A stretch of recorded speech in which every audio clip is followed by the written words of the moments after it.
Welcome back to Paul's Tech News. The year of our Lord 2023 is more than 25% over now that April is upon us, but only a fool would think that this means no more tech news. And for those of you who were wise enough to return for this week's installment, I have a veritable bouquet of freshly picked and sweet-smelling PC hardware stories to pleasantly distract you whilst I lead you down the garden path. And though some topics like AI might be a bit thorny, the most verdant bloom is that which brings hope to us all. The prospect of a next-gen graphics card for what might even be a reasonable price if you squint at it just so and do a lot of rationalization, circuitous justification, and apologizing for Nvidia, which should be easy now that they've officially talked smack about cryptocurrency. The spring air is fragrant with the scents of the season, my friends, and no, that's not marketing bullshit you smell, that's the tech news.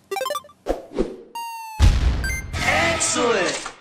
Today's video is brought to you by the Corsair Xeneon Flex OLED gaming monitor, which can bend from completely flat up to 800R curvature. But there's a lot more to this display, which features an ultra-wide 45-inch 3440 by 1440 panel with a 240Hz refresh rate and 0.03 millisecond gray-to-gray response time. The spec list also includes Nvidia G-Sync compatibility, AMD FreeSync Premium certification, Auto HDR with up to 1000 nit brightness, 99% DCI-P3 color gamut coverage, a sophisticated burn-in prevention system, and an integrated stand with a range of connectivity. Click the sponsor link in the video description for more on the Corsair Xeneon Flex.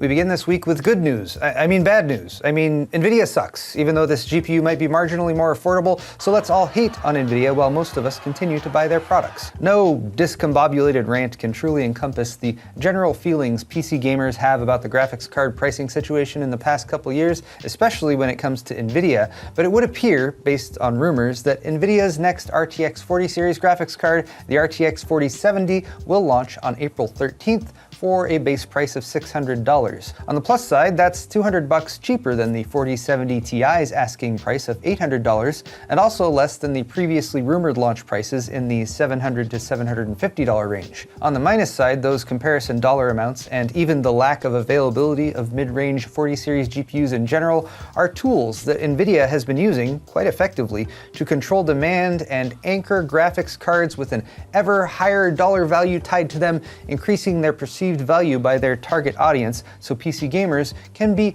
gently massaged into a higher pricing tier. For example, it has been less than 10 years, going back only 5 generations of Nvidia GPUs, since the GTX 970 debuted in 2014. That was also a 70 class card with a retail price of just $330 US. Now that's about $420 in 2023 adjusted for inflation, so yes, a 70 class card now costs about 43% more versus 9 years ago. Of course, the cards are a lot faster too, so if we switch back to making excuses for Nvidia, one might consider that the last-gen RTX 3070 that launched in 2020 for $500 is now about $580, again, adjusted for inflation, so $600 is not a huge jump from the 30 series 70 tier card. And so it is not without justification that some outlets have received this news/rumor more positively and see it as a potential inroad for the 40 series for a lot of gamers who have been waiting on the right price to performance upgrade to debut. But $600 is still a lot of money, and these questions won't truly be answered until reviews come out so we can see if the card's specs result in good performance. And some of the 4070's specs aren't that impressive on paper, like a same as last gen CUDA core count of 5,888, although it is a new GPU architecture, you shouldn't compare those directly, and a 192-bit bus for the 12 gigabytes of GDDR6X VRAM.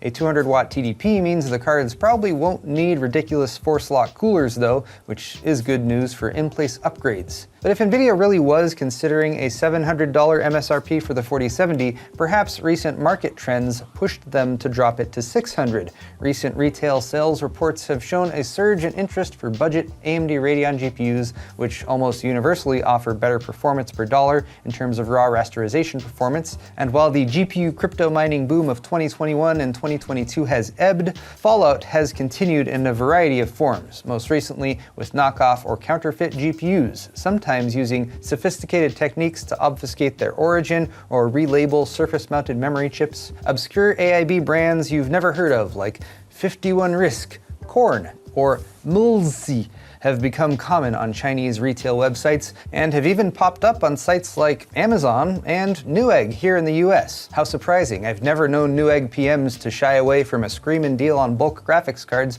just because the brand is a mashup of letters with zero prior market presence after all. But Nvidia has had enough, it would appear, and according to the Chinese site MyDrivers, is cracking down on retailers shucking these off-brand cards, which Nvidia has denied having any relationship with. And it appears that many of the big e-tailers in China, like JD.com, Douyin, Pinduoduo, and Tmall, have cleared out suspect listings and implemented new restrictions for secondhand, refurbished, and falsely advertised GeForce GPUs. And while some of these suspect cards are laughably obvious knockoffs like the RTX 3070, there are some who call me Tim? Others continue to masquerade as legitimate buying options both abroad and via US-based sellers, like Newegg, who has more than 25 listings just for 51 RISC GPUs right now. Oh look, sold by the 51 RISC official store, and gosh, just look at those reviews. 63% positive. Great look on you, Newegg, to be hosting this high-quality marketplace seller. I would also like to point out that Nvidia themselves are largely to blame for this, despite the crackdown on sellers, because a glut of functional GPUs on the second-hand market is the direct result of them selling countless pallets of marked-up GPUs directly to crypto mining operations during the height of the boom. Allegedly. And Nvidia's advice for consumers now, which is to just buy a 40 series video card, because the 40 series launched after they stopped doing all that nonsense selling the 30 series to crypto miners because it was no longer profitable, is very much just insulting. Furthermore, attempting to PR whitewash that behavior by having your CTO come out this week and say, cryptocurrency adds nothing useful to society, again, after Nvidia profited so much from it, isn't really helping my perception of that situation either. How about this, Nvidia? Maybe get in touch with Newegg and Amazon and make them do the same thing that you're making the retailers in China do with these fake GPUs. Then we'd at least have one less reason to hate the way you do business. Moving on though, I've talked a few times in recent weeks about actually affordable AM5 motherboards coming to market, and on Friday there was another big drop thanks to the official debut of the A620 chipset. Multiple motherboard makers, including ASRock, MSI, Asus, Gigabyte, and BioStar, issued press releases showing off new boards, and listings have begun to appear, at Newegg at least, with ASRock's $86 A620M-HDV/M.2 shipping out starting tomorrow on April 3rd. Of course, the A620 chipset is cut down in terms of features versus B650 or X670, with no overclocking support, no PCI Express 5.0 support for GPUs or M.2 SSDs, no USB 3.2 Gen 2 by 2 ports, and only 2 USB 3.2 Gen 2 ports natively. So probably not the best option for dropping in that 7950X3D, say, but definitely a much better price range for budget builders using mid to low-end Ryzen 7000 series CPUs who don't want to overclock and are okay with the remaining specs that A620 provides. Because one of the most unsung stupid things about the most recent batch of new PC hardware in 2022 and 2023 is ridiculously overpriced $600 to $800 motherboards that cost more than your CPU. It's just not natural. But we will now naturally segue into the part of the show where I get a little short with you. Tech briefs. Hurry up. A group of 1,100 plus people have attempted to slow down the AI arms race with an open letter this week asking the tech industry for a 6-month pause to further development and deployment of AI systems like ChatGPT. Signatories include Elon Musk, Steve Wozniak, and multiple CEOs of AI startup companies, leading us to believe that those companies are totally behind in their own AI development and need some time to catch up so they too can create the superintelligence that will rule over our species for the next millennia. AI is a complex and multifaceted topic with far-reaching implications, which is why I'm glad this is Tech Briefs, so I can just make a sarcastic remark and move on. Speaking of moving on, Steam has decided to break up with those old standby operating systems, Windows 7 and Windows 8. Come January 1st, 2024, you won't be able to access the Steam service if you're rocking either OS, says Valve, so upgrade to Windows 10 or later and you can still play your games. Less than 1.9% of Steam users fall into this category, fortunately, so it's good to know that once that number drops, Linux users will move up in those rankings yet again. Just keep biding your time, Linux users. The Linux PC gaming revolution will happen eventually. It's just a slow starter. There's a nasty Android virus in the wild right now which specifically targets banking apps, more than 450 of them, in order to steal personal info and cold hard cash. Called Nexus, which Google should totally sue them for copyright infringement over, it can steal passwords and intercept two-factor authentication SMS messages and Google Authenticator codes, which sucks big time.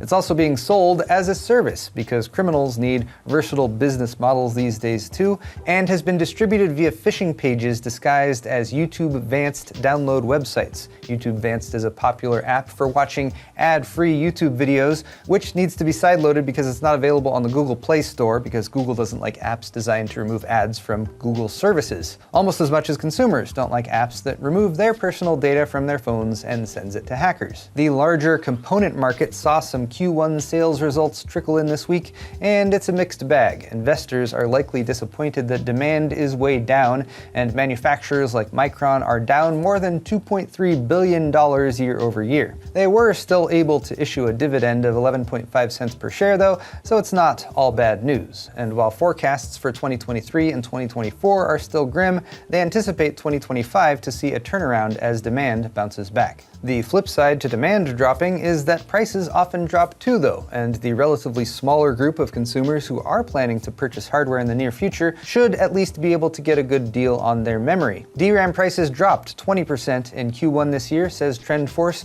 and they expect another 10 to 15% decline in Q2. That's great news for DDR5 in particular, which has normalized in price a lot but still has a ways to go, and that should make the more recently launched platforms from AMD and Intel more accessible for PC builders. Also good news for PC builders, I am midway through publishing my How to Build a PC guide for 2023. The Part 2 budget build tutorial will go up this week. But there you have it guys, tech news for the week, and if you liked it, click that like button or leave me a comment down below. While you're down there, all the articles I talked about today are linked in the description if you're interested. You can also check out my store at paulshardware.net for high quality merchandise, t-shirts, hoodies, beer sets, and more. Subscribing to my channel is always a good call too. Thanks again for watching everyone, and we'll see you next week.